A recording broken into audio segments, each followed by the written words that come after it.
अस्सलाम वालेकुम दोस्तों, welcome to medical students today.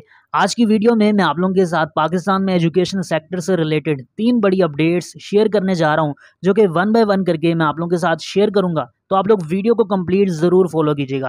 First of all आप लोगों के साथ ये चीज़ शेयर करता चलूँ कि पीएमसी को इंटरनेशनल एक्रीडिटेशन जो कि मिल चुकी है। मैंने आप लोगों को पिछली वीडियोज़ में बताया था कि कैसे पीएमसी को इसके लिए एलिजिबल करार दिया गया है, लेकिन अभी पीएमसी इसके लिए दीगर कोशिशें कर रहा है। और अभी अपडेट जो रिसेंटली निकल कर आई है वो मैं आप लोगों के साथ शेयर करता चलूँ कि WFME का जो वफ्द है वो पाकिस्तान विजिट करने वाला है अगले 3 महीनों के अंदर। और ये क्यों इंपॉर्टेंट है, बहुत सारे स्टूडेंट्स इसकी वैल्यू ही नहीं समझ रहे। देखें, पीएमसी ने 2 लगातार ट्वीट निकाले हैं। वो पीएमसी जो कि सोया रहता है अपने ट्विटर अकाउंट पर, जिसको मतलब पता ही नहीं होता कि हमने ट्वीट निकालना है। इतने इतने दिन गुजर जाते हैं कि कई कई हफ्ते गुजर जाते हैं लेकिन ट्वीट नहीं आता। वही पीएमसी अब 2 से 3 ट्वीट्स निकालता है और एक ही ऑर्गेनाइजेशन के बारे में निकालता है। तो इसका मतलब ये बहुत सीरियस चीज़ है, ठीक है। और WFME की जो रिकॉग्नाइजेशन है वो पिछले 2-3 सालों से, जब से पीएमसी की जो करप्ट एक बॉडी आई हुई थी जिसमें अली रज़ा शामिल थे और भी जारशद तकी वगैरह, ये सारी चीज़ें शामिल थी। तो इसकी वजह से बहुत सारे इफेक्ट्स पड़े थे WFME को, ठीक है। लेकिन अब उन्होंने दोबारा फैसला किया कि वो पाकिस्तान आ रहे हैं और अगले 3 मंथ्स में इसका फाइनल डिसीजन हो पाएगा कि कब तक वो आ रहे हैं, और अगले 3 मंथ्स में वो आ जाएंगे। और उसके बाद बाकायदा तौर पर पाकिस्तान को जो इसकी एक्रीडेशन है या इसकी रिकॉग्नाइजेशन है उसमें शामिल कर लिया जाएगा। उसके बाद सेकंड नंबर पे बहुत सारे स्टूडेंट्स की तरफ से कमेंट्स आ रहे हैं नम्स के एंट्री टेस्ट के हवाले से।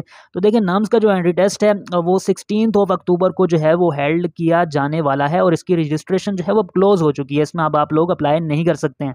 और इसके अलावा जो इसमें डिटेल्स हैं नम्स और MD-CAT में, बहुत सारे लोग कंफ्यूज भी हैं। बहुत सारे लोगों को ये नहीं समझ आ रहा कि नम्स यूनिवर्सिटी का नाम है, टेस्ट का नाम कहाँ से आ गया। तो जो इंटर बेस पर कर रहे हैं ना, उनके लिए थोड़ी बहुत कन्फ्यूज ज़रूर है। तो मैं आप लोगों को थोड़ा सा बताता चलूँ कि नम्स भी एक एंट्री टेस्ट है, जिस तरह से MD-CAT एक एंट्री टेस्ट है। तो बेसिकली होता यह है कि अगर आप नम्स के किसी कॉलेज में, यानी कि national university of medical sciences के अंडर जितने भी कॉलेजेस आते हैं उनमें अगर आप लोग एडमिशन लेना चाहते हैं तो आप लोगों को नम्स की रिक्वायरमेंट होती है, ठीक है।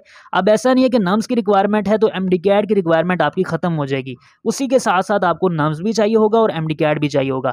लेकिन अगर आप लोग किसी ऐसे मेडिकल कॉलेज में जो कि प्राइवेट हो, पब्लिक हो, डेंटल हो या मेडिकल कॉलेज हो, उसमें आप लोग एडमिशन लेना चाहते हैं जो कि national university of medical sciences के साथ अटैच्ड नहीं है, तो आप लोगों को वहाँ पर नम्स की रिक्वायरमेंट फिर नहीं होगी। यानी नम्स में एडमिशन लेने के लिए, नम्स के किसी कॉलेज में एडमिशन लेने के लिए नम्स की रिक्वायरमेंट आप लोगों को है, और बाहर लेना चाहते हैं तो फिर नम्स की रिक्वायरमेंट नहीं होगी। और भी इसमें कुछ डिफरेंसेस होते हैं। जैसे पहले ये डिफरेंस होता था कि ये सिंगल डे पर कंडक्ट होता था और MD-CAT जो है वो मल्टीपल डेज पर कंडक्ट होता था, लेकिन अब ये फ़र्क ख़त्म कर दिया गया और नम्स जो है वो सिंगल डे पर कंडक्ट हो रहा है और साथ ही साथ MD-CAT भी अब सिंगल डे पर कंडक्ट किया जाने वाला है। एक और फ़र्क इसमें ये होता है कि जो MD-CAT है वो आप लोगों का कंप्यूटर बेसिस पर अब हेल्ड किया जाता है और ये पेपर बेस पर आप लोगों का, यानी कि रिटन बेसिस पर हेल्ड किया जाता है। और भी इसमें कुछ फीस वगैरह के रिलेटेड भी डिफरेंसेस होते हैं। अगर मुझे कभी मौका मिला तो मैं आप लोगों के साथ ज़रूर इसमें जो डिटेल्स हैं वो आप लोगों के साथ ज़रूर शेयर करूंगा। उसके बाद तीसरे नंबर पे अपडेट ये है कि HEC और जापान ने एक रिक्रूटमेंट पोर्टल ओपन कर दिया पाकिस्तानी IT इंजीनियर्स के लिए।